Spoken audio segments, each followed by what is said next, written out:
Hello, everyone. My name is Lisa, and I am the Adult and Teen Services Manager here at Morley Library. And April is National Poetry Month, so I'd like to wish you a very happy National Poetry Month and share with you a couple of my favorite poets and their books. The first one is Jericho Brown.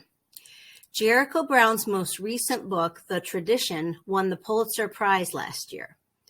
And I think sometimes people think, oh, well, poetry has to be very rigid. You only have to follow certain forms. And that's not necessarily true. Although there are forms to follow, there's also free verse. And in Jericho's case, he invented a new form that can help figure out kind of where to break the constraints in innovative ways. His new form that he invented is called the duplex. He has several poems written in this style within this book, as well as other styles. And in a recent interview, Jericho Brown revealed that the form came about when he was trying to, quote, gut the sonnet, and he moved the repeating lines of the sonnet closer together. So the poem starts with a couplet, and then the second line repeats, and the poet adds a new line. Continuing following the structure until 7 couplets form the poem. The last line of the poem repeats the first with an increased or changed resonance that the rest of the poem's context provides. I have had the privilege to hear Jericho Brown read his own poetry in person.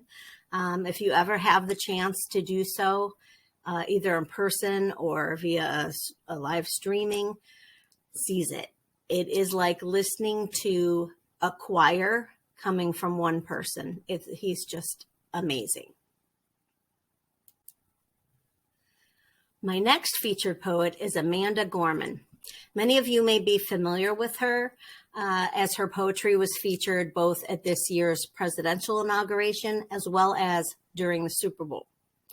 Amanda's poetry crosses over from adult to children's and back again.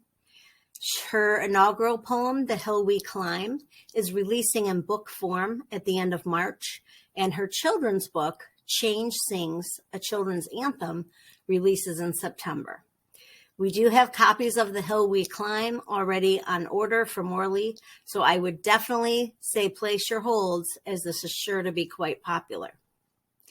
One thing that I personally liked in Amanda's poetry were the Hamilton references. As a Hamilton fan, I caught a couple of these references from the musical in her inaugural poem. I discovered afterwards that she's a big Hamill fan, just like me. See if you can spot the Hamilton references in the text of her poem. I'll paste the link in the Facebook post. Happy poeming!